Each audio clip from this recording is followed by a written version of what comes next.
اب اس کے بعد یہ باتیں تو ہو رہی تھی قوم سے. حضرت ابراہیم علیہ السلام پہ اللہ تعالی کی اس حضوری کا کہ اللہ ان باتوں کو سن رہے ہیں اتنا غلبہ ہوا کہ اللہ تعالیٰ سے دعا مانگنے لگے اور کہتے ہیں رب حبلی حکمن، اے پروردگار میرے لیے کچھ ایسا آپ کر دیں حکمن کہ علم جو ہے حکمت جو ہے وہ مجھے مل جائے، کامل علم اللہ مجھے دے دے، والحقنی بالصالحین، اور اے اللہ اس کے ساتھ ساتھ عمل کا بھی کمال دے دے، علم بھی کمال کا ملے اور عمل بھی کمال کا ملے. اور علم اللہ تعالیٰ نے پھر ابراہیم علیہ السلام کو دیا ہی تھا.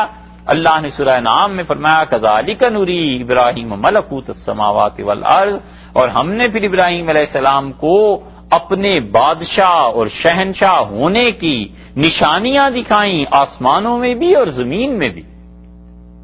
اب کیا نشانیاں ہوں گی اس کی تو کوئی تشریح ہے نہیں، مگر اللہ نے انہیں دکھائیں کہ دیکھو ہم کیسے بادشاہ ہیں، کیسے شہنشاہ ہیں، کیسے ہماری حکمرانی ہے، اس زمین میں دیکھو کیا نظام چل رہے ہیں، آسمان میں ہمارے دیکھو کیا نظام چل رہے ہیں.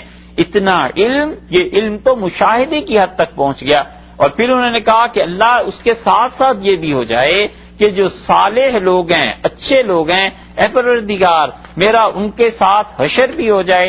حضرت ابراہیم علیہ السلام کی مراد تھی جو پہلے انبیاء علیہ السلام مجھ سے گزر چکے، جنہوں نے تیرے راستے میں کام کیا ہے. نوح علیہ السلام تھے، ادریس تھے، شیس تھے، آدم علیہ السلام تھے، یہ سب انبیاء علیہ السلام حضرت ابراہیم علیہ السلام سے پہلے ہی گزرے ہیں. انہوں نے کہا اللہ ان کے ساتھ بھی ہو جائے، مجھے ان کے ساتھ کر دیجئے. اور یہی دعا ان کے پڑپوتے نے بھی.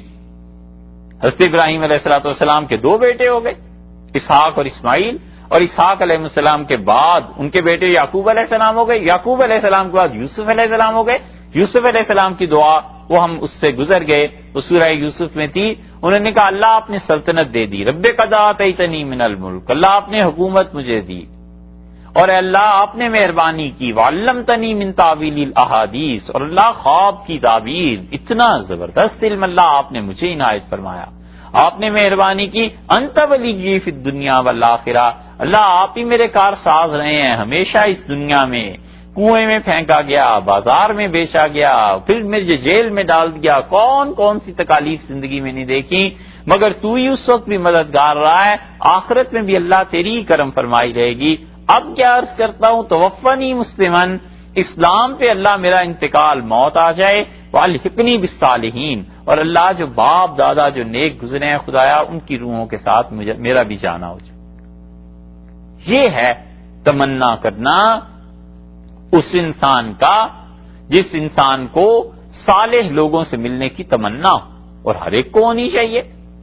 کوئی آدمی اپنے باپ دادا کے متعلق سوچتا ہے، نسبن وہ کہتا ہے اتنے بڑے لوگ تھے ان کی، کوئی اپنے شاگردوں کے اساتذہ کے متعلق سوچتا ہے، کوئی اپنے مشائخ کے متعلق سوچتا ہے، لیکن تمنا یہی کرتا ہے کہ اللہ مجھ سے پہلے جو دنیا میں اچھے لوگ گزر گئے میری روح کو بھی ان کے ساتھ نہیں پہنچا دے. وَاجْعَلْ لِي لِسَانَ صِدْقٍ، اور ابراہیم علیہ السلام نے دوسری دعا کی اور انہوں نے کہا اللہ میرا ذکر خیر جاری رکھ فی الآخرین، اللہ ان میں جو میرے بعد آئیں گے دنیا میں لوگ، اے پروردگار ان میں میرا سچا بول، میرے متعلق سچی بات جاری رکھنا. یعنی اصل بات تو آ گئی لسان صدقن کہ اس کا ترجمہ کیا ہے. لسان صدقن عربی میں بولتے تھے ذکر خیر کے لیے، کسی کے لیے اچھی زبان، اچھا جملہ. لسان تو کہتے ہیں نا زبان کو، اور خیر کا مطلب اچھی زبان کو جاری رکھ. انہوں نے دعا مانگی کہ اللہ مجھے ایسے اچھے طریقے عنایت فرما کہ دوسرے لوگ قیامت تک میرے اچھے طریقوں پر چلتے رہیں. ایسی اچھی چیز عنایت فرما دے، علم بھی دے دے، عمل بھی دے دے، اور عملی زندگی میں بھی ایسے اچھے طریقے دے دے کہ میں جو شروع کر جاؤں تو میرے بعد لوگ ان طریقوں کو اپنا لیں. اور یہ چیز اللہ نے انہیں دی. انہوں نے حج کا طریقہ شروع کیا اور دیکھ لیجئے حج کا طریقہ آج تک چلا آ رہا ہے. اللہ تعالیٰ نے فرمایا کہ ہم نے انہیں کہا کہ حج کے لیے آواز لگاؤ. انہوں نے آواز دی اور لوگوں نے جس نے بھی لبیک ان کی آواز پہ کہا، جس روح نے، اسے وہاں حاضری کی توفیق ہو گئی. انہوں نے کہا اے اللہ میرے لیے ایسے طریقے مجھے دے دے کہ لوگ قیامت تک میرے طریقوں پہ عمل کرتے رہیں، خود اللہ کی توحید، اس کی دعوت، یہ چیزیں. انہوں نے کہا رب اجعل ھذا البلد آمنا، اللہ اس مکہ کو امن والا شہر بنا دے، اور اے پروردگار اس مکہ میں یہ برکتیں رکھ دے، یہ چیزیں رکھ دے. اب تک وہ جاری ہیں. انہوں نے کہا اللہ یہاں کچھ پیدا نہیں ہوتا، بواد غیر ذی زرع، اور اس بستی میں کچھ نہیں ہے. اللہ دنیا بھر کے لوگوں کو کے دلوں میں اس کی محبت ڈال دے مکہ کی، اور اللہ دنیا بھر کے فروٹ اور جو ثمرات پھل ہیں وہ یہاں آیا کریں. یہ اب تک جاری ہے. یہ اللہ نے ایسی دعا ان کی قبول کی. وجعل لی لسان صدق فی الآخرین، اور اللہ جو بعد میں آنے والے ہیں مجھے ایسے اچھے طریقے دے کہ لوگ ان طریقوں کی پیروی کریں. ایک تفسیر تو ہو گئی یہ. دوسری تفسیر مفسرین نے کی ہے کہ اے اللہ قیامت تک میرا ذکر خیر جاری رکھ، کہ لوگ مجھے اچھے نام سے یاد کرتے رہیں. اور یہ جائز بھی ہے، درست ہے. آدمی اپنے متعلق تمنا کرے کہ اللہ میرے خاندان میں میرا ذکر خیر جاری رہے، میری نسل آگے کو چلے، کوئی حرج اور ممانعت کی بات نہیں ہے. اور حضرت ابراہیم علیہ السلام کی یہ دعا بھی اللہ نے قبول فرما لی. اگر اس کا تفسیر یہ کی جائے کہ انہوں نے کہا اللہ قیامت تک میرا اچھائی کے ساتھ ذکر لوگوں کی زبان پہ جاری رہے. کون سا مسلمان ایسا ہے جو نماز نہ پڑھتا ہو؟ جو بھی پڑھتا ہے وہ یہی کہتا ہے کہ کما صلیت علی سیدنا ابراہیم وعلی آل سیدنا ابراہیم کما بارکت علی سیدنا ابراہیم وعلی آل سیدنا ابراہیم. یہ قیامت تک کے لیے ان کا ذکر خیر جاری ہو گیا. اللہ نے ایسی اچھی طرح ان کی دعا قبول کی. اسی لیے حضرت ابراہیم علیہ السلام کے لیے مفسرین نے تیسری بات بھی لکھی ہے. وہ کہتے ہیں جو انہوں نے کہا کہ اللہ میرا ذکر خیر جاری رہے تو اس امت میں تو اس طرح ہے. پھر وہ کہتے ہیں کہ عیسائیوں اور یہودیوں کو دیکھو، ان کے ہاں بھی حضرت ابراہیم علیہ السلام کی شخصیت معتبر ہے، ان کا اعتبار کیا جاتا ہے، ان کو وہ بھی اپنا پیغمبر علیہ السلام تسلیم کرتے ہیں. تو اللہ نے سارے ادیان میں حضرت ابراہیم علیہ السلام کی شخصیت کو مشترک بنا دیا. سب لوگ ان کا اچھائی سے ذکر کرتے ہیں. اللہ نے اسے قبول کر لیا. اور تیسری تفسیر اس کی یہ کی گئی ہے کہ وجعل لی لسان صدق، اور اللہ یہ جو میری زبان سے سچائی کی بات ہے فی الآخرین، اللہ جو میرے بعد آئیں گے ان میں بھی جاری رکھنا. تو ان کی زبان سے جو سچائی کی بات تھی وہ ظاہر ہے کہ وہ وہی چیز ہے جس کی تمام انبیاء علیہ السلام دعوت دیتے رہے، اور وہ ان کا کلمہ توحید تھا کہ لا الہ الا اللہ کا. اللہ تیرے علاوہ جو بتوں کی میں نے نفی کی ہے، اور تیرے علاوہ میں نے جو کہا ہے کہ کسی کی عبادت نہیں ہونی چاہیے، خدایا اس ذکر کو، اس بات کو جو میری زبان سے ادا ہوا ہے آگے تک جاری رکھ، قیامت تک جاری رکھ. اور یہ وہ چیز ہے جو لوگ پڑھتے بھی ہیں اور اس توحید کے قائل بھی ہیں، اس توحید کی دعوت بھی دیتے ہیں. حضرت ابراہیم علیہ السلام نے کہا وَجْنُبْنِي وَبْنِيَّ أَن نَّعْبُدَ الْأَصْنَامَ، اللہ مجھے اس سے پاک رکھ، اور میرے پروردگار میری اولاد کو بھی کہ یہ بتوں کی پرستش کرے. یہ اتنا اہم مسئلہ تھا ابراہیم علیہ السلام کی نظر میں کہ اللہ تعالی نے بتایا کہ انہوں نے ہمارے گھر کی جب تعمیر کی بیت اللہ میں، تو اپنے بچے کو جب چھوڑ کے اسماعیل علیہ السلام کو چلے ہیں تو انہوں نے چلتے چلتے بھی ہم سے یہی دعا مانگی تھی. اور انہوں نے کہا انی اسکنت من ذریتی بواد غیر ذی زرع عند بیتک المحرم، اللہ میں اپنی جان کے ٹکڑے کو تیرے اس گھر کے پاس چھوڑ کے جا رہا ہوں جہاں کوئی چیز پیدا نہیں ہوتی. اللہ اس لیے چھوڑ کے جا رہا ہوں لیقیم الصلاۃ، کہ یہ نماز پڑھے. سب سے پہلی چیز جو اپنی اولاد کے لیے توحید کے بعد مانگی ہے، انہوں نے کہا اللہ میرے بیٹے نماز پڑھے. یہ نماز بندگی کی علامت ہے بھائی، یہ نماز بندہ ہونے کا سائن ہے. کوئی آدمی کہے کہ میں نے ڈاک کے محکمے میں ملازمت کرنی ہے، ڈاکیا بننا ہے، اور جب محکمہ یہ کہے کہ لباس پہنو، ڈاکیے کی یہ وردی ہوتی ہے، کہ وردی نہیں پہنتا باقی مجھے ڈاکیا رکھو، تو کون رکھے گا؟ کہتے ہیں یہ تو اصول کے خلاف ہے. اسی طرح جو نماز پڑھتا ہے نا، یہ بندگی کی وہ وردی ہے جو پہنی ہوئی ہوتی ہے. 1000 آدمی بیٹھے ہیں اور کسی کا کوئی معاملہ نہیں، وہ کہتا ہے بھائی میں نماز پڑھ کے واپس آتا ہوں، تو اس 1000 آدمیوں میں اس نے ثبوت فراہم کیا اس بات کا کہ اس نے وردی پہنی ہوئی ہے، اللہ کا بندہ ہے. اور یہ بھی ثبوت فراہم کیا کہ جب بندگی اس پر غالب ہے تو جیسے ہر کوئی اپنے ملازمین کی حفاظت کرتا ہے، ہر کوئی اپنے شہری کی حفاظت کرتا ہے، اس کا بھی کوئی مالک ہے، اس کے ساتھ کوئی ٹکر لینے کی بات نہیں ہے، اس کا مالک اس کی بھی حفاظت کر لے گا. آدمی ہمیشہ دیکھے کہ جس کے ساتھ دشمنی کرنی ہے نا، اس کا اللہ کے ساتھ کتنا تعلق ہے۔ سچ یہ ایسا اصول ہے کہ ساری پریشانیاں حل ہو جاتی ہیں، دشمنیاں ہوتی ہیں، مخالفتیں ہوتی ہیں، قتل ہوتے ہیں، زمین کے جھگڑے ہوتے ہیں، ہمیشہ دیکھے کہ میرے مخالف کا اللہ سے کتنا تعلق۔ اگر تو ہے بھئی اس کا تعلق ٹھیک تھا تو اللہ تعالیٰ اسے ہمارے حوالے کبھی بھی نہیں کرے گا۔ اللہ ہمارا نقصان کہیں اور سے پورا کر دے، آخرت میں پورا کر دے، کچھ ہو جائے، اللہ اسے ہمارے حوالے نہیں کرے گا، اس لیے کہ ایک زیادتی اس نے میرے ساتھ کی ہے تو کئی ایک کے ساتھ اچھائیاں بھی تو کی ہیں، اس کی تو نیکیوں کا پلڑا بھاری ہے۔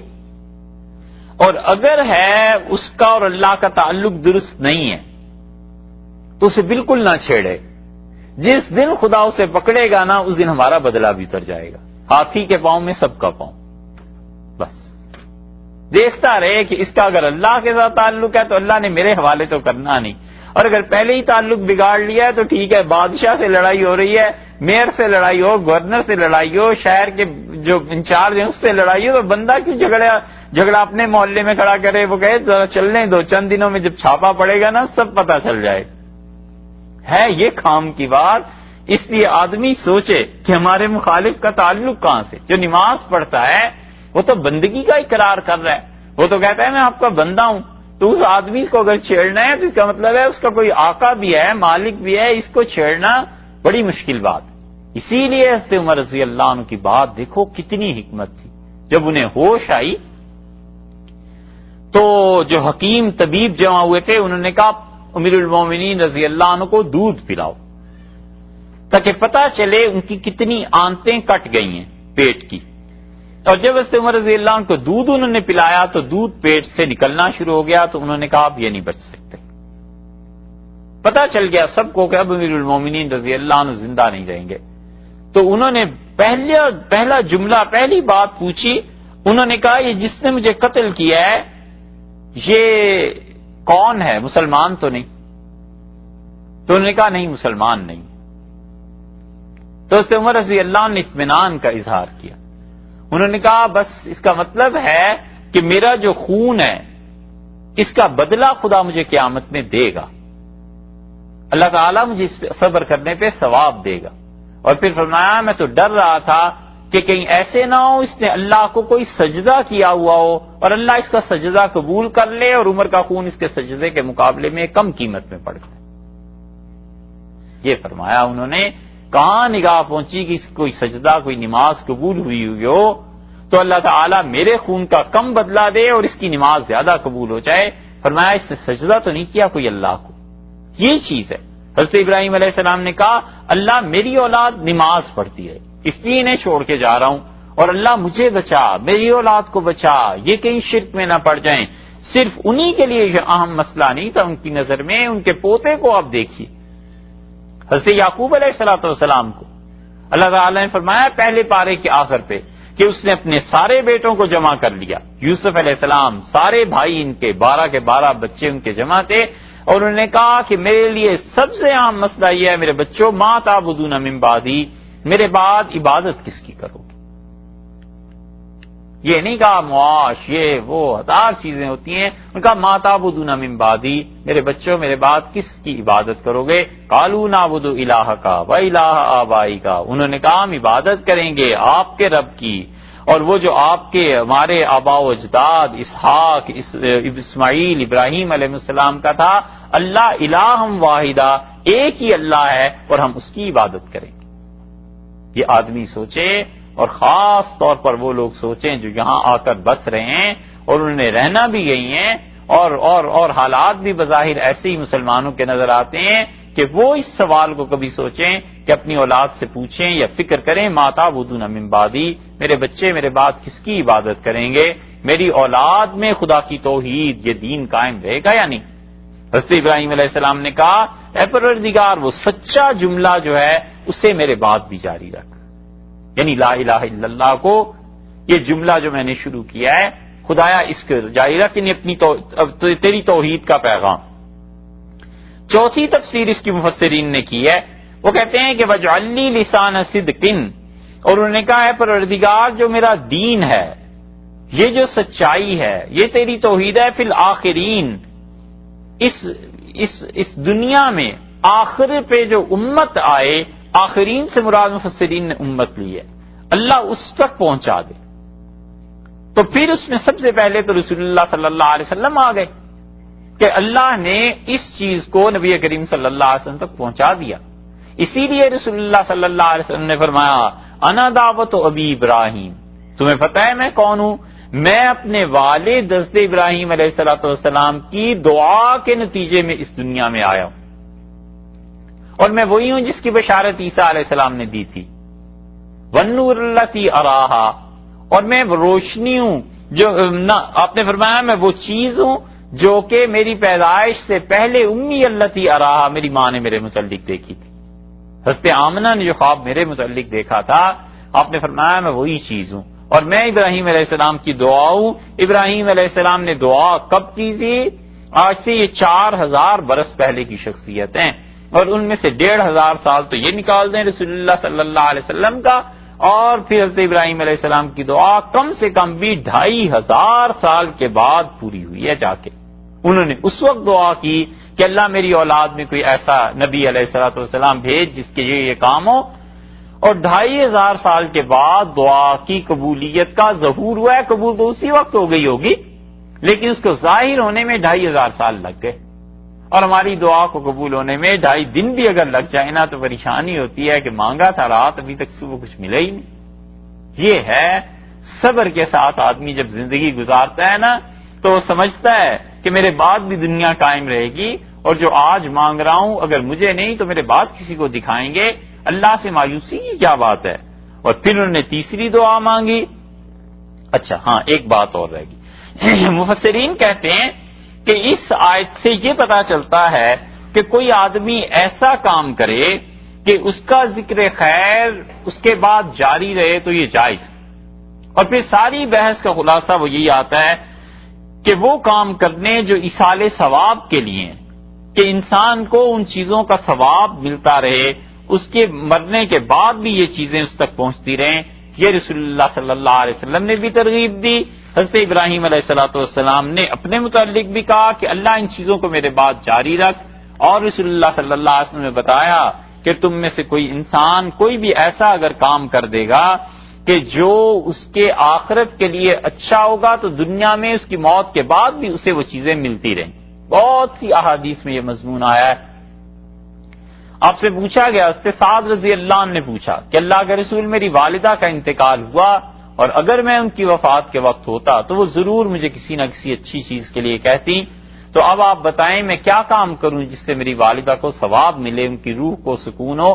تو رسول اللہ صلی اللہ علیہ وسلم کے ساتھ کنواں کھدواؤ، اور آپ نے کہا فلاں جگہ پانی کی تکلیف ہے لوگوں کو، یہ کام تم کرو، اور انہوں نے کنواں کھدوایا، اور رسول اللہ صلی اللہ علیہ وسلم ہذہ لام سعد، اللہ اس کنویں کا ثواب سعد رضی اللہ عنہ کی والدہ کو پہنچے، یہ اس نے ان کے لیے کیا، یہ چیز تھی۔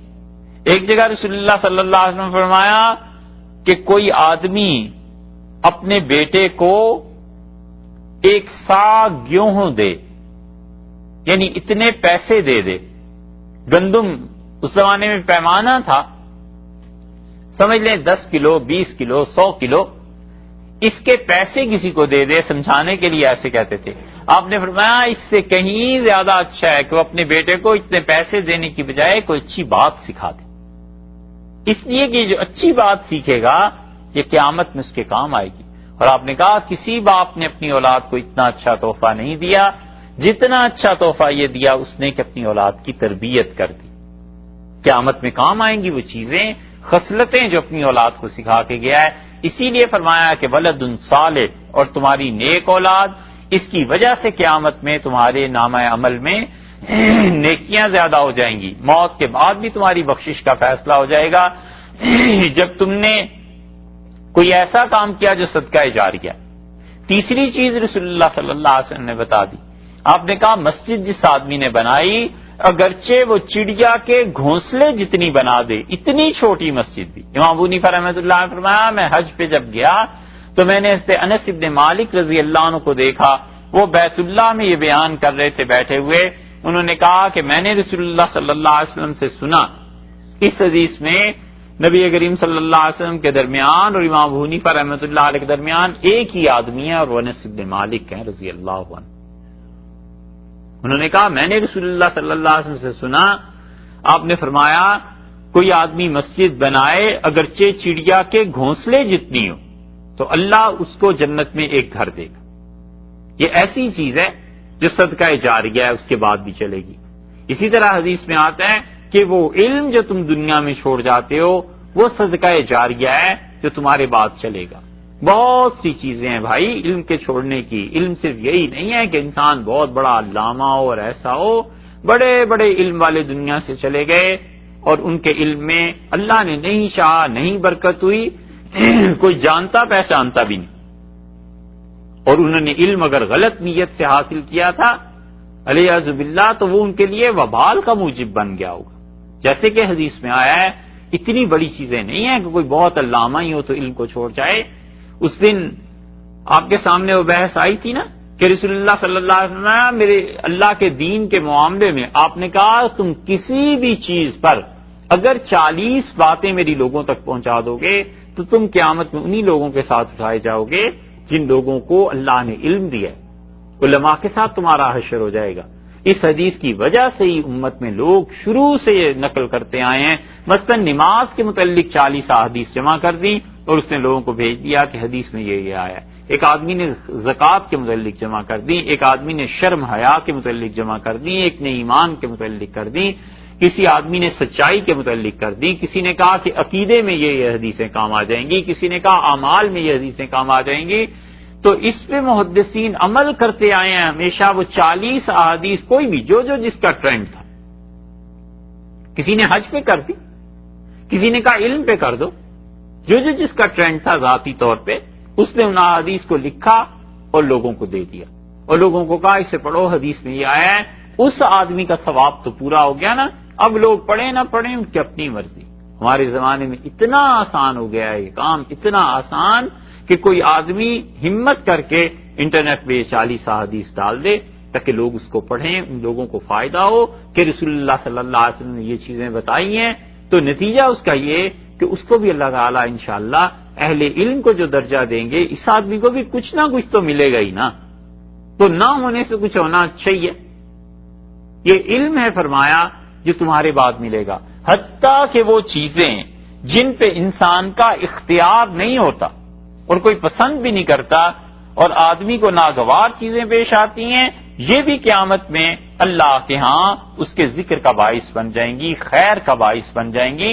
ابراہیم علیہ الصلوۃ والسلام نے جو اللہ سے عرض کیا کہ اللہ میرا ذکر خیر رہے, یعنی اس کا ثواب مجھے ملتا رہے. ایک تفسیر کے مطابق کتنی چیزیں ایسی جو ہم زندگی میں دیکھتے ہیں اور ہمارے بس میں نہیں ہوتی مگر اس کا ثواب پہنچتا ہے. یہ دیکھیے یہاں پر ابن ماجہ کی روایت میں آیا ہے رسول اللہ صلی اللہ علیہ وسلم کی بات حضرت عبداللہ ابن مسعود رضی اللہ عنہ کہتے ہیں کہ انہوں نے کہا رسول اللہ صلی اللہ علیہ وسلم نے من قدم ثلاثۃ من الولد, اور جس آدمی کے 3 بچوں کا انتقال ہو گیا, لم یبلغ الحنث, اور وہ بچے ابھی جوان نہیں ہوئے تھے, بالغ نہیں ہوئے تھے, کان لہو حصنن, وہ اس کے لیے مضبوط دیوار بن جائیں گے, حسینن, قلعے کی دیوار جتنی مضبوط دیوار بن جائیں گے, من النار, جہنم کے اور اس کے درمیان. کون چاہتا ہے اپنے بچوں کا انتقال ہو جائے؟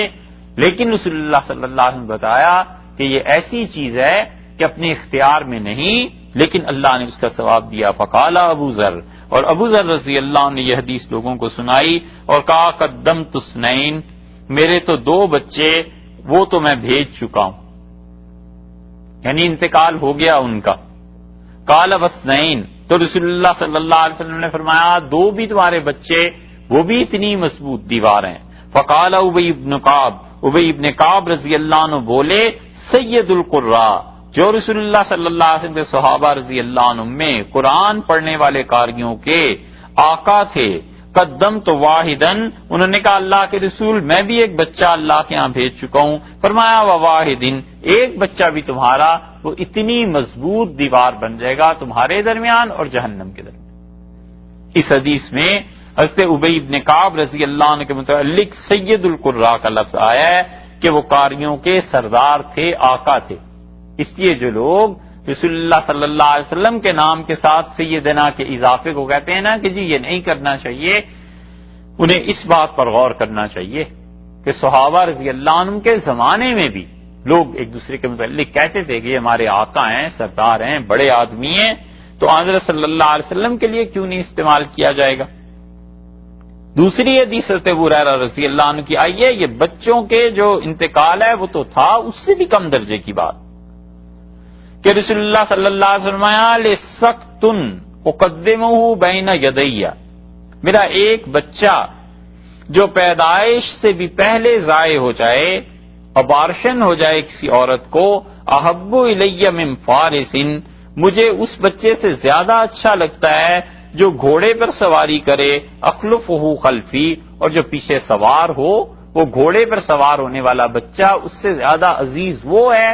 کیوں؟ اس لیے کہ اگلی روایت میں رسول اللہ صلی اللہ علیہ وسلم نے فرمایا، آپ نے کہا ان السقط، وہ جو بچہ پورا نہیں ہوا تھا، لیراغم ربہ، اپنے رب سے ناراض ہوگا، اللہ تعالی سے ناراض ہو جائے گا، اذا ادخل ابویہ النار، جب وہ اپنے ماں اور باپ کو جہنم میں دیکھے گا. تو اس کی حدیث میں راوی کہتے ہیں یراغم ربہ، اپنے رب سے ناراض ہو جائے گا، یغاضب، اللہ تعالی سے اپنی ناراضگی کا اظہار کرے گا، کیونکہ اللہ اسے پورا بچہ بنا دیں گے.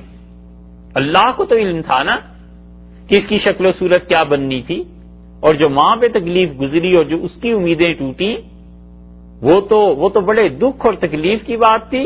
رسول اللہ صلی اللہ علیہ وسلم نے فرمایا اس بچے کو صحیح بنا دیا جائے گا، اور وہ اللہ سے جا کر بحث کرے گا، ناراض ہوگا، اصرار کرے گا، اور جب وہ دیکھے گا کہ اس کے والدین جہنم میں چلے گئے تو اللہ کہیں گے ایھا السقط، اے وہ بچہ جو پورا بن نہیں سکا، المراغم ربہ، اور آج اٹھ کے اپنے رب سے جھگڑا کرنے آیا ہے.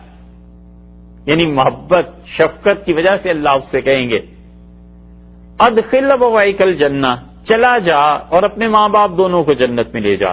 فیجرہما بسررہ، تو وہ اپنے ماں باپ کو کھینچے گا اس نال کے ساتھ، اس رگ کے ساتھ جو اس کی ماں میں اور اس میں رب تھا.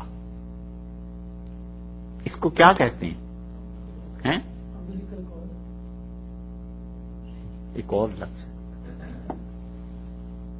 ماں کے بس سمجھ نہیں ہے نا، ماں کے ذریعے فیڈ ہوتا ہے نا بچے کو، تو وہ ماں کے درمیان اور اس کے درمیان ایک رگ ہوتی ہے، اس کی پیدائش کے بعد اسے کاٹ دیتے ہیں اور کلپ لگا دیتے ہیں. رسول اللہ صلی اللہ علیہ وسلم نے فرمایا یہ جو ماں کے اور اس کے درمیان یہ جو رگ تھی نا، جس سے اسے فیڈ ملتی تھی، یہ اس کے ذریعے سے کھینچے گا اپنے والدین کو، یدخلہما الجنہ، حتیٰ کہ ان دونوں کو جنت میں لے جائے. یا تو رسول اللہ صلی اللہ علیہ وسلم نے ایسے بتایا ہے کہ ان کے درمیان حقیقت میں وہ رابطہ قائم ہوگا، جیسے ماں کے ساتھ اس کے پیٹ میں تھا ایسا بچے کا رابطہ، تو قیامت میں جب یہ مکمل بچہ ہوگا تو اس کی ماں کے اور اس کے درمیان وہی ایک رگ اور یہ چیز پیدا کر دی جائے گی. یا یہ کہ رسول اللہ صلی اللہ علیہ وسلم محاورے میں کہا کہ وہ جو رشتہ اس کا قائم تو ہو گیا تھا نا، کوئی نہ کوئی آخر اس کی ماں تھی اور کوئی نہ کوئی تو آخر اس کا باپ تھا، رشتہ تو قائم ہو گیا تھا، یہ رشتہ اس دن کام آ جائے گا اس کو. اور معاذ بن جبل رضی اللہ عنہ کہتے ہیں والذی نفسی بیدہ، رسول اللہ صلی اللہ علیہ وسلم نے قسم کھا کے کہا کہ اللہ کی قسم جس کے قبضے میں میری جان ہے، ان السقط لیجر امہ، یہ جو رگ ہے نا، یہ جو بچہ تھا نا جو پورا نہیں بن سکا، یہ کھینچے گا اپنی ماں کو بسررہ الی الجنہ، اس رگ کے ذریعے سے یہ زور سے کھینچے گا اپنی ماں کو جنت کے لیے. اذا تحسبت ہو، جبکہ وہ جنت میں جانے سے روک دی جائے گی، اس کی نیکیاں اتنی نہیں تھی اور وہ جنت میں جانے سے روک دی گئی. رسول اللہ صلی اللہ علیہ وسلم فرمایا یہ بچہ اسے کھینچ کے لے جائے گا، یعنی اس بچے کی شفاعت اللہ کے ہاں اس ماں کے کام آ جائے گی. یہ ہے وہ وجہ جو فرمایا کہ مجھے وہ بچہ زیادہ عزیز ہے، یعنی اپنے اعمال کا کیا بھروسہ ہے، خدا اس کے صدقے میں اس کی شفاعت سے ہی جنت دے دے۔ یہ رسول اللہ صلی اللہ علیہ وسلم ان چیزوں کے متعلقہ جو انسان پہ حوادث ہوتے ہیں اور آدمی کے بس میں نہیں ہوتا، قبضہ قدرت میں چیز نہیں ہوتی، اس پہ بھی فرمایا کہ قیامت میں ایسے تھوڑا ہی ہے، اللہ تو ایک ایک چیز کا حساب کتاب پورے کا پورا تمہیں دینے والے ہیں۔ پھر اس سے ابراہیم علیہ السلام نے اگلی دعا مانگی اور ان کا وجعلنی من ورثۃ جنت النعیم، اور اللہ ایسے بھی کر دیجئے کہ میرے پروردگار مجھ کو جو جنت ہے، جو اس کے انعامات ہیں، اللہ اس کا وارث مجھے بھی بنا دے۔ وہ ملکیت، وراثت کا لفظ آیا نا، تو ملکیت تو تھی آدم علیہ السلام کی، جنت تو پوری انہیں دے دی تھی نا، تو انہیں مالک بنایا تھا، تو وہ وراثت ان کی اولاد میں تقسیم ہونی چاہیے۔ تو اللہ میں ان کی اولاد میں سوں، اللہ مجھے ان کا وارث بنا دے، یعنی اے پروردگار جنت جو انعامات کی جگہ ہے، نعیم جنت کی صفات میں سے فرمایا۔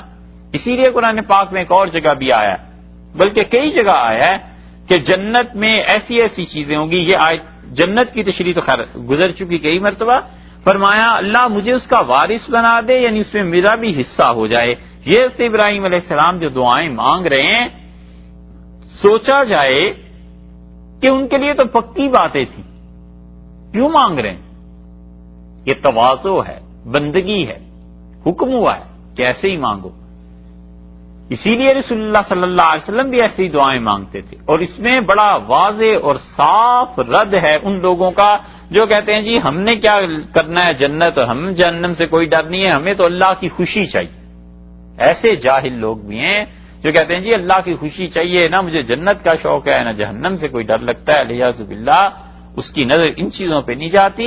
اللہ کے اتنے جلیل القدر بندے جنہیں نبوت اور رسالت اللہ نے عنایت فرمائی تھی علیہ الصلوۃ والسلام، وہ بھی اللہ سے جنت مانگتے تھے، اس لیے کہ جنت اٹ سیلف کیا چیز ہے؟ اللہ کے انعامات کی جگہ ہے۔ اللہ تعالیٰ جہاں مہربانی فرمائے گا، اللہ جہاں کرم کرے گا لوگوں پہ، وہ جگہ ہے، تو اس سے بے نیازی کا اظہار۔ ایک بزرگ تھے اور ان کے ہاں کوئی آدمی چلا گیا، اس نے جا کر کہا کہ مولوی صاحب یہ کیا تم پڑھتے پڑھاتے رہتے ہو، اللہ سے اس کی خوشی مانگا کرو۔ تو جو بزرگ تھے انہوں نے کہا صاحب اللہ سے اس کی خوشی مانگتے رہتے ہیں، جنت مانگتے رہتے ہیں۔ کہنے لگا یہی تو تم مولویوں میں خرابی ہے، جنت جہنم جنت جہنم، اللہ سے اللہ کو مانگا کرو۔ تو کوئی اور بھی سن رہے تھے دو چار، وہ بڑے خوش ہوئے، کہنے لگے مولانا دیکھیے اس نے کتنی معرفت کی بات کی کہ اللہ سے اللہ ہی کو مانگا کرو، باقی جنت جہنم کیا ہے؟ تو چپ ہو گئے۔ وہ جو آدمی آیا ہوا تھا وہ شام تک رہا، پھر کہنے لگا ہمیں تو جنت کی کوئی پرواہ نہیں، جہنم سے کس کو خوف ہے، بس اللہ ہی سے ڈرتے ہیں، اللہ ہی کو مانگتے ہیں۔ وہ چپ سنتے رہے۔ شام جب ہوئی تو انہوں نے بھی اسے کھانے وانے کا کچھ نہیں پوچھا۔ شام جب ہوئی تو کہنے لگا آپ کے پاس کچھ 10 روپے ہوں گے۔ 10 روپے بڑی چیز سمجھی جاتی تھی۔ انہوں نے کہا ہاں بھائی ہیں تو اس نے کہا 10 روپے دے دیں تو کھانا کھا لوں۔ تو ان کا دے دیتا ہوں، 10 کیا حضور میں 50 پیش کر دیتا ہوں، لیکن اجازت دیں تو وہ دو چار جو دن کو کھڑے تھے انہیں بھی ذرا بلا لوں، ان کا بلا لیں۔ تو انہوں نے بلا لیا نماز کے بعد عشاء کے، اور 50 روپے پیش کیے اور کہنے لگے کہ یہ آپ کو یہ سامنے لوگوں کے اس لیے پیش کر رہا ہوں کہ جسے جنت کی پرواہ نہیں اور جہنم کا خوف نہیں، جب پیٹ کی بھوک نے تنگ کیا تو پھر ہاتھ پھیلایا ہے میرے ہی سامنے۔ انہوں نے کہا اتنا تو صبر تم نہیں کر سکے، اور جب حوریں دیکھو گے تو پھر میں دیکھوں گا تم کتنا صبر کرتے۔ تو بات تو سمجھانے کی غرض سے تھی کہ تم جنت اور جہنم کو بچوں کا کھیل سمجھتے ہو کہ جنت کی ہمیں پرواہ نہیں اور جہنم سے خوف نہیں ہے۔ یہ تو ایسی چیزیں ہیں جو انبیاء علیہ السلام نے مانگی ہیں، عبدیت ہے، بندگی ہے، اس کا غلبہ رہ نہیں چاہیے۔ واغفر لے ابی، اور انہوں نے کہا اللہ میرے والد کی بخشش کر دے، انہو کانا، بلا شبہ وہ ہیں، من الضالین، اللہ گمراہوں میں سے، وہ راہ بھولے ہوئے ہیں، صحیح راہ پہ نہیں ہے، خدایا اس کی بخشش کر دے۔ اور یہ چیز وہاں آ گئی سورہ توبہ میں کہ فلما تبین لہ، جب ہم نے انہیں بتا دیا کہ تمہارا باپ ہمارا دشمن ہے، تبرا منہ، ابراہیم علیہ السلام نے بیزاری کا اظہار کر دیا اپنے باپ سے. انہوں نے کہا نہیں اللہ بس اب نہیں مانتے. یہ اس سے پہلے کی دعا ہے. اس سلسلے میں ایک حدیث ہے صحیح بخاری کی، وہ ان چیزوں سے ٹکراتی ہے. وہ انشاءاللہ ابراہیم علیہ السلام کا آگے کہیں تذکرہ آئے گا تو پھر اس حدیث کا ذکر کریں گے. اس لیے آپ سے عرض کر دیا ہے کہ کہیں آپ کو کل کوئی کہے کہ صحیح بخاری کی حدیث اس کے خلاف آتی ہے تو یہ ذہن میں ہو کہ آتی ہے واقعی، لیکن اس کا اور اس کا کیا آپس میں تطبیق، آپس میں یہ کیسے جڑتی ہیں چیزیں، یہ انشاءاللہ آئندہ ذکر آئے گا تو وہاں پہ آ جائے گی بات. ولا تخزنی 23ویں پارے میں ہے حضرت ابراہیم علیہ السلام کا پھر تذکرہ. ولا تخزنی، اور انہوں نے اللہ سے دعا مانگی اور انہوں نے کہا پروردگار یوم یبعثون، جو قیامت کا دن ہے نا اس میں رسوا نہ ہو جاؤں. اللہ قیامت کے دن جو ہے وہ جو اٹھنا ہے تیرے سامنے پہنچنا ہے اس دن کی رسوائی سے بچا لے، اس دن کی شرمندگی سے بچا لے. یہ یا تو ابراہیم علیہ السلام نے اس لیے مانگی کہ شدید خوف طاری تھا اللہ کا، اور خوف جو ہے وہ ایسی چیزیں ہوتی ہیں، ابدیت کا بندگی کا جتنا غلبہ انسان پہ ہو جاتا ہے وہ پھر اسی حساب سے اللہ کے ساتھ دعاؤں میں بھی عرض کرتا ہے. تو انہیں بندگی کا اتنا غلبہ ہوا کہ کہنے لگے اللہ قیامت کی رسوائی سے محفوظ حفاظت ہو جائے. ایسے ہی جیسے رسول اللہ صلی اللہ علیہ وسلم کے متعلق آیا ہے کہ جب ہوا تیز چلتی تھی مدینہ منورہ میں تو آپ اٹھتے تھے، بیٹھتے تھے، گھر سے باہر جاتے تھے، اندر آتے تھے اور آپ فرماتے تھے بار بار کہ اللہ بارش ہو جائے، اور اے پروردگار رحمت کی بارش ہے، اللہ اچھی بارش دے دے. تو ہم نے عرض کیا اللہ کے رسول یہ ہواؤں کے تیز چلنے سے آپ کیوں پریشان ہوتے ہیں؟ آپ نے فرمایا مجھے ڈر لگتا ہے کہیں ایسے نہ ہو یہ کوئی ایسی ہوا بھیج دی جائے جیسے حضرت صالح اور حضرت ہود علیہ السلام کی قوم پہ بھیجی گئی تھی، عذاب نہ آ جائے. حالانکہ رسول اللہ صلی اللہ علیہ وسلم نہیں جانتے تھے کہ ابھی تو دجال نے آنا ہے، عیسیٰ علیہ السلام نے آنا ہے، قیامت آئے گی، یہ ساری چیزیں، پھر کیوں ڈرتے تھے؟ محدثین کہتے ہیں اس لیے کہ ان کی نگاہ اللہ کی بے نیازی پہ چلی جاتی تھی کہ کہیں آئندہ کا سارا پروگرام کینسل ہو گیا ہو اور حکم یہ ہو گیا ہو کہ آج ہی قیامت آ جانی ہے، تو نگاہ اس پہ چلی جاتی تھی کہ کہیں ایسے نہ ہو سب کچھ منسوخ ہو گیا ہو اور قیامت آج ہی آ جائے. حضرت ابراہیم علیہ السلام پہ یہ اللہ کے خوف، اللہ تعالیٰ کی بزرگی، اس کی بلندی، اس کی قدرت یا تو نظر اس پہ چلی گئی، یا یہ کہ انہوں نے تواضع اور عاجزی کے طور پہ کہا کہ پروردگار، تواضع اور عاجزی سے کہا کہ اللہ قیامت کے دن کی رسوائی سے بچا. اور یا پھر تعلیم کے لیے کہا اپنی اولاد کی، ہم لوگوں کی، کہ اللہ سے مانگتے ہی رہنا چاہیے. اللہ تعالی سے کبھی بھی آدمی بے خوف نہ ہو جائے، بالکل خوف نہ رہے یہ کفر ہو جاتا ہے، اور بالکل امید نہ رہے یہ بھی کفر ہو جاتا ہے. دونوں چیزیں رہنی چاہیے، خوف بھی رہے اور اللہ سے امید بھی رہے. اور خوف امید پر غالب ہو یا امید خوف پر غالب ہو یہ اپنی اپنی طبیعت کی بات ہے، مگر دونوں چیزیں رہنی چاہیے. نیکی کرے اور ڈرتا رہے کہ کہیں نیکی رد نہ کر دی جائے، واپس نہ کر، اور گناہ کرے اور امید رکھے اللہ سے کہ اس نے معافی دے دی ہوگی. یہ سب چیزیں ایسے ہی ہیں.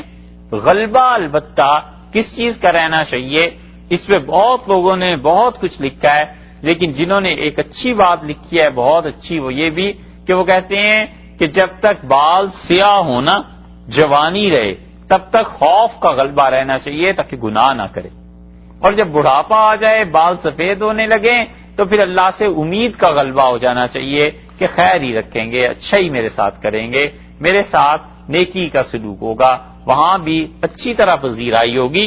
اس لیے حضرت ابراہیم علیہ السلام نے کسی بھی وجہ سے، چاہے وہ خوف تھا اور چاہے ان کی تواضع تھی یا تعلیم تھی، عرض کیا اللہ تعالی سے کہ اللہ مجھے اس دن کی رسوائیوں سے بچا. یہاں تک تو ان کی بات ہو گئی. اب یہ جو آگے جملے آ رہے ہیں یہ سب اللہ تعالیٰ کے اپنے جملے ہیں.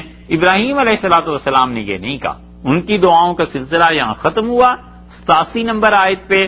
اب اللہ تعالیٰ بتاتے ہیں کہ وہ دن کیسا ہے. یوم لا ینفع، لوگوں اس دن نفع نہیں دے گا مالن پیسہ، ولا بنون اور نہ ہی اس دن بیٹے نفع دیں گے. مال بھی کام نہیں آئے گا، بیٹے بھی کام نہیں آئیں گے. اور اس دن مال کے نفع کی اس لیے نفی کر دی کہ اگر کوئی آدمی یہ سمجھے کہ قیامت کے دن اس کے پاس کوئی مال ہوگا اور وہ اس دن دے کے اللہ کو اور اپنے آپ کو چھڑا لے گا خدا کی گرفت سے، تو اللہ نے کہا اس دن کوئی کام نہیں آئے گا. اس دن سکہ جو چلے گا وہ اعمال کا ہوگا. اس دن سکہ نیکیوں کا چلے گا، تمہاری دنیا کے مال کا سکہ ہی وہاں نہیں ہوگا. یہ تو ایسے ہی ہے کہ جیسے کوئی آدمی کسی دوسرے ملک میں اپنی کرنسی لے جائے اور فرض کر لو وہ اسے وہاں چلانے کی کوشش کرے، اور فرض کرو کہ یہاں کا پیسہ اسے وہاں مل بھی گیا، تو کرنا اب کیا ہے؟ اس لیے جتنی بھی روایات میں آتا ہے کہ قیامت کے دن کوئی شخص کسی شخص کو اپنی نیکیاں دے گا اور پھر اس کی نجات ہو جائے گی، ایک روایت بھی اس معاملے میں صحیح نہیں. شفاعت کی روایات مستند، مگر کوئی آدمی کہے کہ قیامت کے دن میں اپنی نیکی اسے دے دیتا ہوں، کچھ نہیں کر سکے گا. کوئی ایک روایت بھی حضرت صلی اللہ علیہ وسلم سے منقول نہیں. وجہ اس کی یہ ہے کہ عمل کی جگہ یہ ہے، وہ تو سب جزا ہے. وہ تو اللہ چاہے تو کسی کی نیکی کسی کو دے. اگر اللہ تعالیٰ نہ چاہے اور بندہ چاہے کہ کوئی جہنم میں جا رہا ہے اور میں اپنی نیکیاں اسے دے کے بچا لوں، کچھ کر لوں، وہ وقت ہی ایسا نہیں ہے. اللہ نے فرمایا پیسے نفع نہیں دیں گے. اسی لیے حضرت عمر رضی اللہ عنہ اتنا اللہ کے خوف کا غلبہ تھا کہ وفات کے وقت فرمایا کہ میرے پاس اتنی آج دولت ہوتی کہ یہ جتنی تمہاری زمین ہے نا، یہ ساری سونے کی بنی ہوئی ہوتی اور میرے بس میں آج ہوتا تو میں سب اللہ کے راستے میں دے دیتا. حول المت اللہ، یہ جو اب میری زندگی کی دوسری صبح طلوع ہوگی اس کا ڈر ہے کہ اس میں کیا ہوگا، اللہ کے ہاں پیش ہونا ہے، کیا ہوگا. یہ صحیح چیز ہے. یوں ہی بندے کی طبیعت ہونی چاہیے کہ اسے اللہ کے ساتھ تعلق بھی ہو لیکن ڈرتا بھی رہے. تو فرمایا مال لوگوں کو نفع نہیں دیں گے. اس کے بعد کہا ولا بنون، اور بیٹے نفع نہیں دیں گے. تو کیا بیٹیاں نفع دیں گی؟ سوال تو یہ بھی پیدا ہوتا ہے نا. مفسرین تو ایسے ہی سوال قائم کرتے ہیں. وہ کہتے ہیں بیٹے نفع دیں گے تو نہیں دیں گے تو بیٹیاں نفع دیں گی. اور پھر وہ کہتے ہیں کہ بیٹیوں کا نفع بھی ایسا نہیں ہے اور بیٹوں کی بھی بات نہیں، لیکن دنیا میں چونکہ عام طور پر لوگ یہ سمجھتے ہیں کہ مشکل اور تکلیف دہ حالات میں بیٹے کام آ جائیں گے، اس لیے وہ توقع بیٹوں سے ہی کرتے ہیں. اللہ تعالیٰ نے اسی کی نفی کی ہے محاورے کے مطابق. وگرنہ جن صورتوں میں بیٹے نفع دے سکتے ہیں یہ بیٹیاں وہ آگے آ رہی ہے. یوم لا ينفع مال ولا بنون، لوگوں کو ان کے بیٹے بھی کام نہیں آئیں گے، مال بھی کام نہیں آئے گا. چونکہ لوگ بالعموم ان دونوں پر بھروسہ کیے ہوتے ہیں، دونوں کی نفی کی. الا من اتى اللہ، ہاں مگر وہ آدمی جو لے آئے گا بقلب سلیم، پاک دل، جو چنگا نروگا دل اللہ کے سامنے لے آیا. روگ کہتے ہیں نا بیماری کو، اور روگ تو بیماری سے بھی بڑی چیز ہوتی ہے.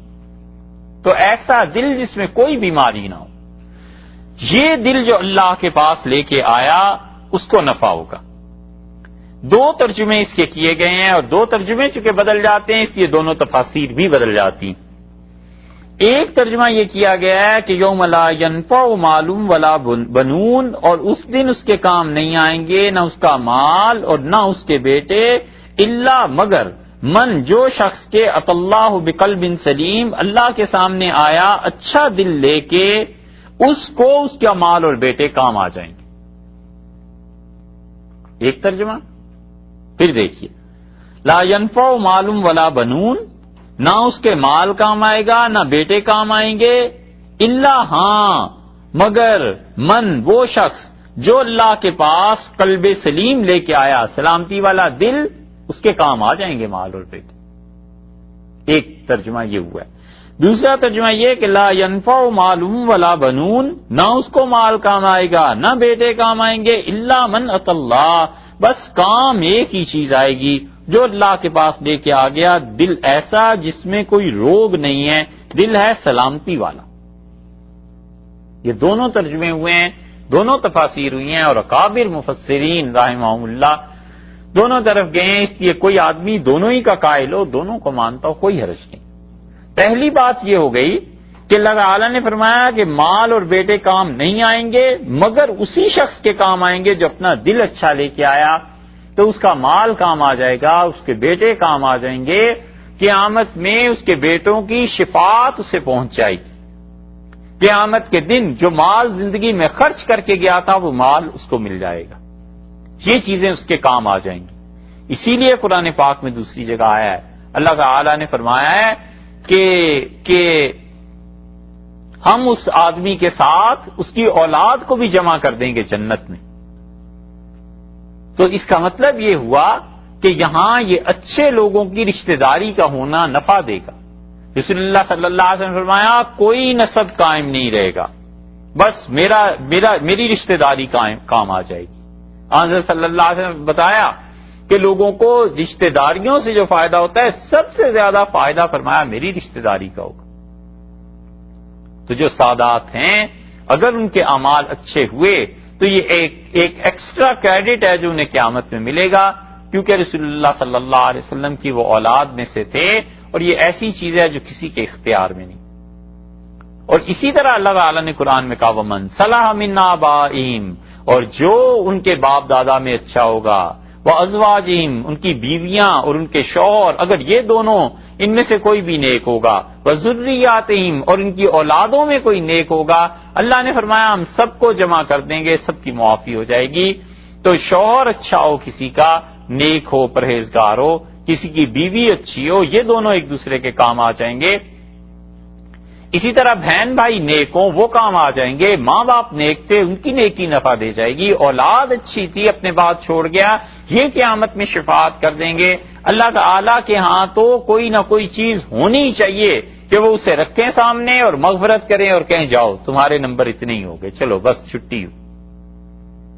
قرآن پاک میں کئی جگہ پر آیا، 27ویں پارے میں بھی آیا ہے، ایک جگہ اللہ تعالیٰ نے فرمایا ان کی اولادیں، ان کے والدین ہم ان سب کو ملا دیں گے جنت میں، جو عمل یہ کرتے تھے اور کسی کا عمل بھی کم نہیں ہوگا۔ یہ چیزیں قیامت میں لوگوں کو نفع دیں گی، مال بھی اور بیٹے بھی، مگر ان کو جن لوگوں کا عقیدہ صحیح تھا۔ اسی لیے وہ مفسرین کہتے ہیں کہ من اتی اللہ بقلب سلیم، جو آدمی صاف دل لے کے آیا تو وہ کہتے ہیں صاف دل سے مراد یہ ہے کہ شرک اور کفر سے پاک دل لے کے آیا، کیونکہ گناہ کے مطلقاً گناہ سے بالکل پاک دل، ایسا پاک دل کس کا ہو سکتا ہے؟ نہیں ہو سکتا۔ ہر ایک کے دل میں کچھ نہ کچھ تو خرابی ہوگی، تو وہ کہتے ہیں ایسا پاک دل یعنی جس میں شرک نہیں تھا، کفر نہیں تھا، انہیں ان کی رشتہ داریاں کام دیں گی۔ اور رسول اللہ صلی اللہ علیہ وسلم نے اس حدیث کو جو فرمایا تھا کہ قیامت میں میرا نسب کام دے گا، حضرت عمر رضی اللہ عنہ نے حضرت علی رضی اللہ عنہ کو بلایا اور انہوں نے کہا میری عمر ایسی ہو گئی ہے کہ اس عمر میں پہنچ گیا ہوں جہاں بیوی کی ضرورت نہیں رہتی، لیکن میں نے رسول اللہ صلی اللہ علیہ وسلم سے سنا تھا کہ ان کے ساتھ تعلق رشتہ داری کام دے گی۔ حالانکہ دیکھیں حضرت عمر رضی اللہ عنہ کا رشتہ اگر دیکھا جائے تو وہ رشتے کے اعتبار سے حضرت بکر اور حضرت عمر رضی اللہ عنہ دونوں رسول اللہ صلی اللہ علیہ وسلم کا سسرال تھا، اور داماد کی نسبت سسرال کا رشتہ بلند ہوتا ہے، عقلاً بھی شرعاً بھی بہت سے معاملات میں۔ لیکن حضرت عمر رضی اللہ عنہ کو اس شرف کے ہونے کے باوجود خیال آتا تھا کہ قیامت میں اللہ کے ہاں پہنچ کے ساری چیزیں جمع ہو جائیں، کسی ذریعے سے بخشش ہو جائے۔ تو انہوں نے حضرت علی رضی اللہ عنہ سے کہا کہ آپ کی وہ صاحبزادی جو حضرت فاطمہ رضی اللہ عنہا کی اولاد میں ہے، میں چاہتا ہوں آپ میرا رشتہ اس سے کر دیں۔ تو ام کلثوم تھی، حضرت فاطمہ رضی اللہ عنہا نے اپنی اس بیٹی کا نام ام کلثوم اپنی بہن کے نام پہ رکھا تھا، تو ان سے ان کی شادی ہوئی اور لوگوں نے اس پہ اعتراض کیا، بعض لوگوں میں۔ تو حضرت عمر رضی اللہ عنہ نے کہا میں نے یہ شادی اس لیے نہیں کیا ہے کہ مجھے کوئی اور غرض ہے، مجھے تو بس صرف اس چیز نے آمادہ کیا ہے کہ رسول اللہ صلی اللہ علیہ وسلم نے فرمایا تھا قیامت میں رشتے کاٹ دیے جائیں گے اور میرا رشتہ کام آ جائے گا، میں نے اس لیے ان سے شادی کی۔ تو یہ چیزیں ہیں اللہ تعالیٰ نے جو کہا ہے کہ مال اور بیٹے نفع نہیں دیں گے، تو اس کو جس کے دل میں سرے سے خدا کی توحید تھی نہیں، یعنی کافر تھا، تو کافر کو کیا بیٹے نفع دیں گے اور کیا مال نفع دے گا؟ دوسری تفسیر اور ترجمہ یہ کیا گیا کہ وہ کہتے ہیں کہ مال اور اولاد کوئی چیز کام نہیں آئے گی، ایسی افراتفری ہوگی الا من اتى اللہ بقلب سلیم، ہاں جو شخص اللہ کے ہاں نروگا پاک دل لے کے آ گیا، یعنی توحید تھی اس کے دل میں، شرک اور کفر کے جراثیم نہیں تھے، یہ گندگیاں نہیں تھیں، تو اللہ کے ہاں اس انسان کی نصرت ہو جائے گی، بہرحال اسے نجات تو ملے گی۔ وَأُزْلِفَتِ الْجَنَّةُ، اور وہ دن ایسا ہوگا، یہ اب حضرت ابراہیم علیہ السلام کا کلام تو پہلے ہی ختم ہو گیا تھا، اب یہ اللہ تعالیٰ خود فرما رہے ہیں کہ وَأُزْلِفَتِ الْجَنَّةُ، اور جنت قریب لائی جائے گی للمتقین، متقی لوگوں کی، پرہیزگار لوگ اتنے نصیب اور مقدر والے ہیں کہ یہ خود جنت کی طرف بعد میں گئے ہیں، پہلے جنت ان کے قریب لائی گئی۔ اللہ تعالیٰ نے فرمایا ازلفت الجنت للمتقین، متقی لوگوں کے لیے ان کی عزت اور احترام کے طور پہ جنت پہلے ان کے قریب لائی جائے گی۔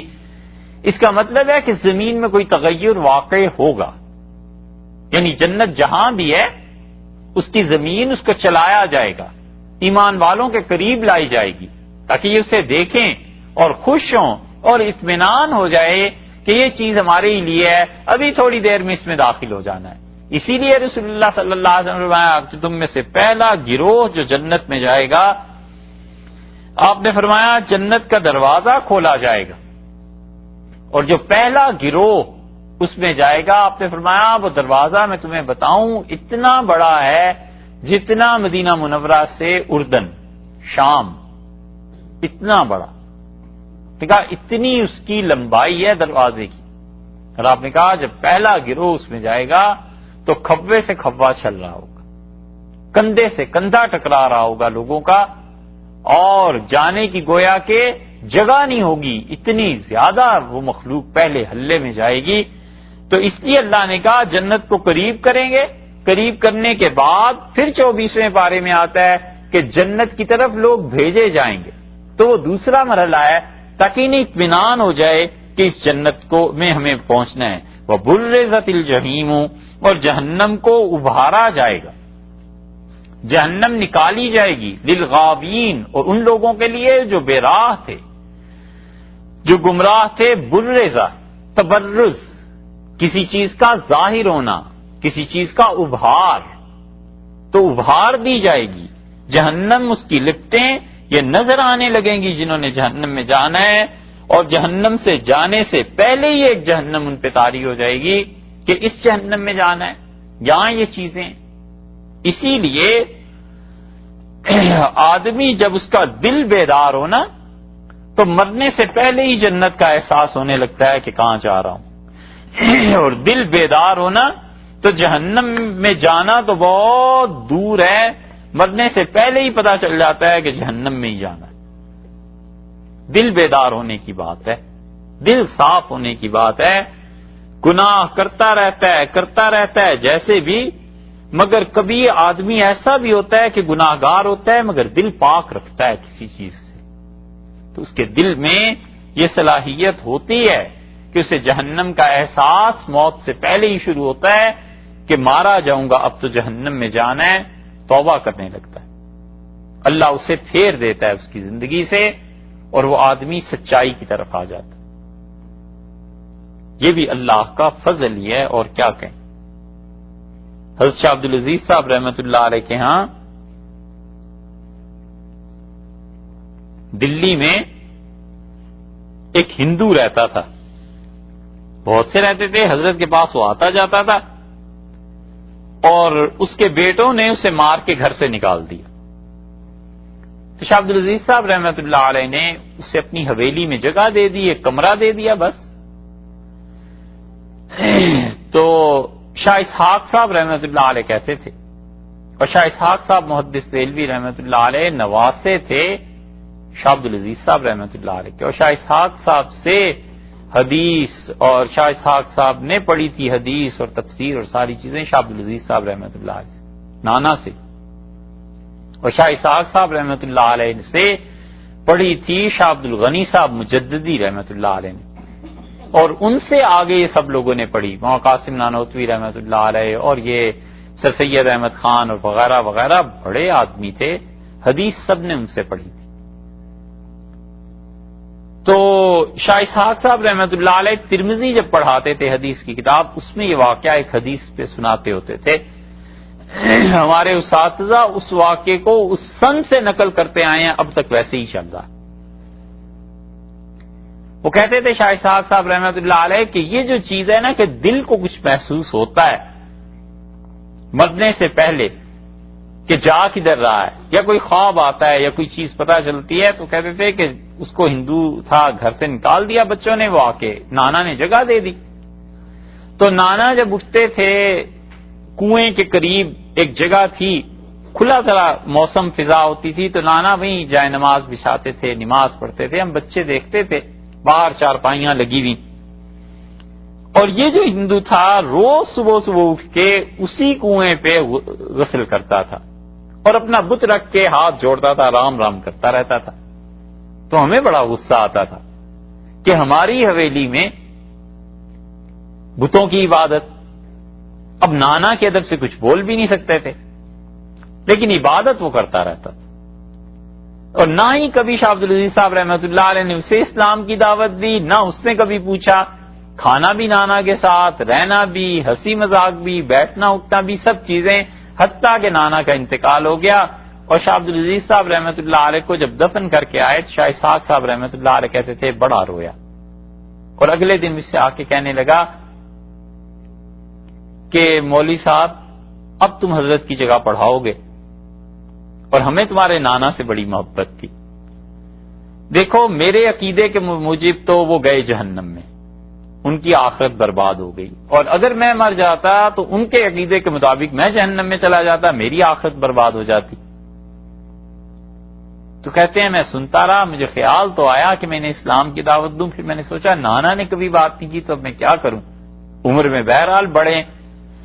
تو میں نے کہا پھر، کہنے لگے بچے سوچ سوچ کے میرے جی میں یہی آتا ہے کہ وہیں جاؤں جہاں تمہارے نانا گئے، چاہے جنت ہو چاہے جہنم، بس انہیں نہیں چھوڑنا، تو تم مجھے مسلمان کر لو۔ مسلمان ہو گیا، اور کہنے لگے اتنا اچھا اس کا اسلام ہوا کہ 7 دن بس وہ ہمارے پاس ہی بیٹھا رہا، کبھی کہتا تھا کلمہ سکھا دو، کبھی کہتا تھا نماز سکھاؤ، تھوڑا تھوڑا سبق لیتا رہا۔ ایک دن کہنے لگا کہ ختنے بھی ضروری ہیں، وہ بھی کرنے ہیں۔ میں نے کہا نہیں نہیں، اس کی ضرورت نہیں، کوئی فرض واجب تھوڑا ہی ہے۔ اتنا اسلام اس میں آیا، اور فرماتے تھے 7ویں دن ٹھیک جب اسلام قبول کیا تو اس سے 1 ہفتے بعد 7ویں دن ہم نے جا کر کسی نے پوچھا کہ وہ کہاں گیا، پتہ چلا انتقال کر کے بس وفات ہو گئی۔